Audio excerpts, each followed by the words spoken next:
This is my honest breakdown of chapter 262. No agenda, no copium, just saying it as I see it, and how I see it is probably very different to how some of you see it, I'm not gonna lie. If this incredibly short chapter confirms one thing, it's that agendas are now getting way out of hand and are even ruining some people's experience with the manga. But to be honest, it's not my problem if you are one of those people, because I will never take agenda seriously. I know there are those stubborn few who won't accept a word I say, but that's genuinely okay. For those of you who don't know, Gege is actually sick at the moment, so this chapter is only 7 pages long, and honestly, nothing really happens. Aside from some impressive feats from Yuta and some very subtle hints at what's to come, literally nothing has changed since the last chapter. And please do not blame Gege because the guy is sick, but I have faith in him to go huge once he's fully recovered. Anyway, let's get right into breaking down this chapter and exploring all the depressingly overlooked Yuta upscales that are hidden within it. So I'm sure you're all aware that the chapter begins with Malevolent Shrine and Infinite Void clashing yet again, and honestly, I didn't think I would ever end up saying that after reading Gojo vs Sukuna. Gege also makes sure to show Yuji and Todo waiting outside the domain clash, so my theory on them all jumping Sukuna will have to wait for now. In true Gege fashion, it only took 1 page to get readers freaking out over non-existent Sukuna arse pulls though. Just like he did against Gojo, Sukuna reduced Shrine's range so it only hits Yuta's small ass barrier. And by reducing the range, Sukuna removed or at least extended the 99-second time limit beyond 3 minutes. And why is this not arse pully, you ask? Well, my incredibly intelligent friends, it's because having a normal range Malevolent Shrine was what caused the time limit in the first place. Chapter 258 literally says that Sukuna needed to make sure the range was normal so he could trap Maki and the others in it too. So by removing the strain of having a large range, it makes sense that the time limit would also extend or be completely eliminated. Also, never fear Yuta Glazers, this is a very good thing because it suggests that both Gege and Sukuna know that Yuta is gonna last longer than 99 seconds. Unlike in the actual Gojo fight though, Sukuna is not deactivating the sure hit inside of Infinite Void's barrier, meaning his output should be slightly less than it was against Gojo's mini domain. Now this information has actually given me an incredible idea that I will get to in a second involving how to beat Sukuna's domain and extend his 5-minute timer simultaneously. Okay, now that I've settled the time limit issue, it's time to look at Yuta's side of things. Now I'm gonna brag for a second and say that I do seem to keep taking dubs at the moment because just as I predicted, Yuta and Gojo did in fact soul swap during the time skip. The soul swapping was seemingly for the purpose of Yuta improving his barrier technique to a near Gojo level of refinement, which is just insane. And I say near Gojo because it probably isn't the same as Gojo's, because Gojo is Gojo. Furthermore, through Yuta's insane talent to observe and replicate, he was able to actually shrink his barrier to the size of a basketball just like Gojo did. Now this, paired with his near Gojo level refinement from soul swapping, means that Yuta's Infinite Void should be able to withstand 3 minutes of Malevolent Shrine. And any lost refinement is made up for by the fact that Sukuna won't be deactivating the guaranteed hit inside the domain to gain extra output. And how do I know Sukuna's not doing this right now? Well, because he would be an upright vegetable right now unless he keeps contact with Yuta, and he's obviously not. I also feel it's necessary to point out every part of Infinite Void's strength and refinement is coming from Yuta's skill with barriers. Some people, myself included, theorize that Yuta's Infinite Void would automatically just have Gojo level strength, but no, this is all Yuta. And to think half the community saw this chapter as nothing more than a chance to slander Yuta because of agendas, like it's so dumb. Anyway, Yuta says that he will damage Sukuna in those 3 minutes until Malevolent Shrine fails, and Sukuna says that he will destroy Yuta's barrier, kick his ass, and then murder everyone else around. And let's be honest, if Yuta does somehow straight up lose in the next chapter, then they are all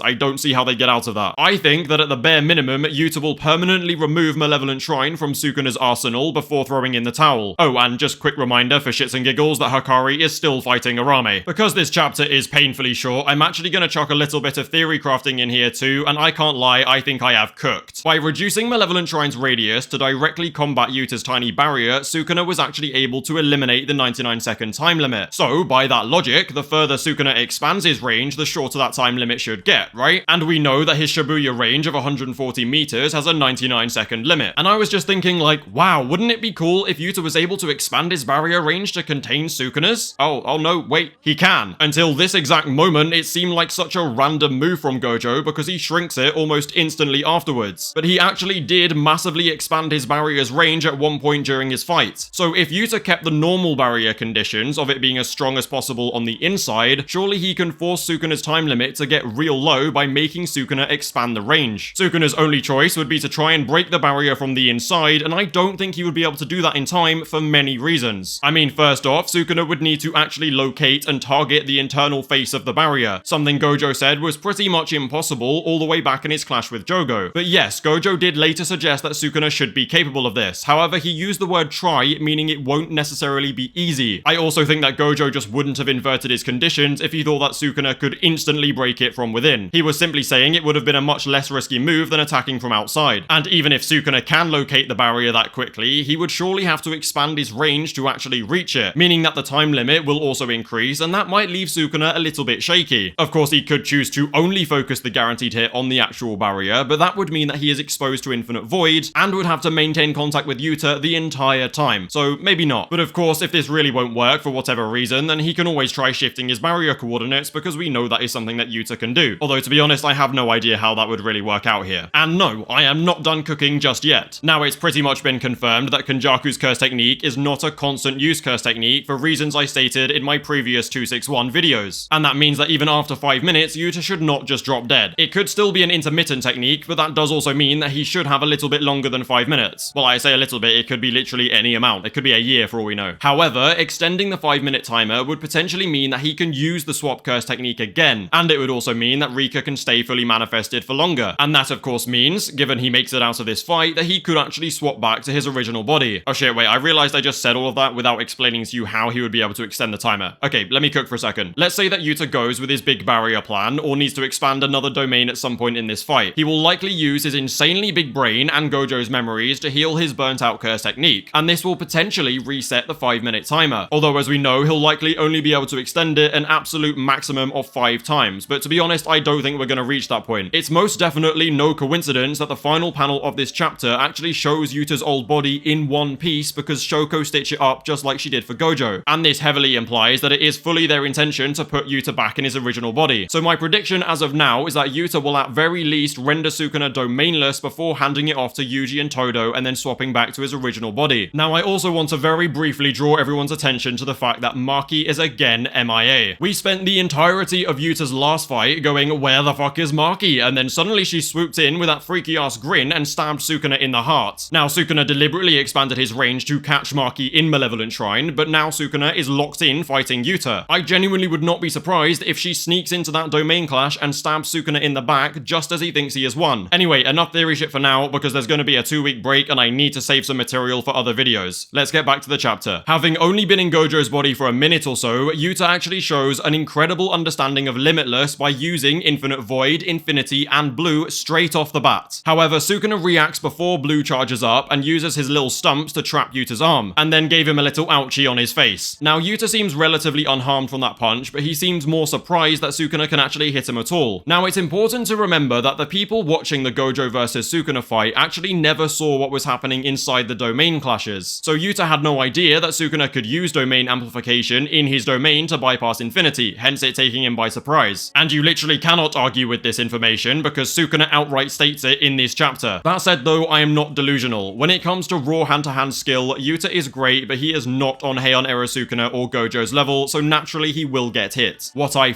love about this though is that Yuta actually clocks on to Sukuna's little domain amp trick as fast as Gojo did in his fights. Now, some people with some incredibly strong agendas are somehow finding a way to disagree with Yuta being unaware of this domain amp trick. And yes, that's despite it being stated right here in the chapter in black and white. Their argument is that Yuta instantly has access to all of Gojo's memories, and Gojo was able to recall his childhood memories in just a few seconds when in front of the prison realm, so naturally Yuta should be able to do it too. Well, simply put, this is dumb. When in front of the prison realm, Gojo saw the impactful memories of his childhood with Geto. It was a handful of important moments, not his entire life. I could probably sit here and do the same with my own key memories from my childhood in the next few seconds. What Yuta is experiencing now though is every single retained memory of a 28-year-old man being dumped onto him all at once. And they're not even his memories, they're like completely brand new. And these people are somehow expecting Yuta to be able to process every little detail in under a minute and then sift through them to find that one memory of domain amplification being used. Yeah, shush. Anyway, the chapter then ends with a fully manifested Rika crying, holding Yuta's original body. And somehow somehow people genuinely saw that and concluded that Yuta died in this chapter, somehow completely forgetting the fact that he's in Gojo's body, so of course his old body is looking fucking dead. Complete spanners, man, honestly. The fact that Yuta is all stitched back together here is literally suggesting that he will live, but of course agenda means that some people manage to conclude the exact opposite. Fun fact you may have missed from this chapter though is that Yuta's original body is the one wearing the ring in order to keep Rika fully manifested, which is actually very interesting. I don't really have a solid theory for how that works yet, so I'm just going to inform you that it's a thing and then focus on it more in another video. Now, I'll be completely honest with you, very little has actually changed since last chapter. We have learned some cool new information, but in no way did this chapter really progress the story or their fight. I mean, I guess that's just what happens when you put out a 7-page chapter. However, it is totally justified and not at all Gege's fault because he has gotten sick and he'll be taking a well-deserved 2-week break. But yes, that does mean we aren't going to get a new chapter for nearly 3 whole weeks. Don't worry though, because I'm going to make sure I'm putting out regular content and streams. Anyway, don't forget to like and subscribe if you enjoyed the video. Feel free to join the Discord and follow me on Twitter, links below. Thank you guys for watching, and I'll see you soon for some more Yuta Glaze.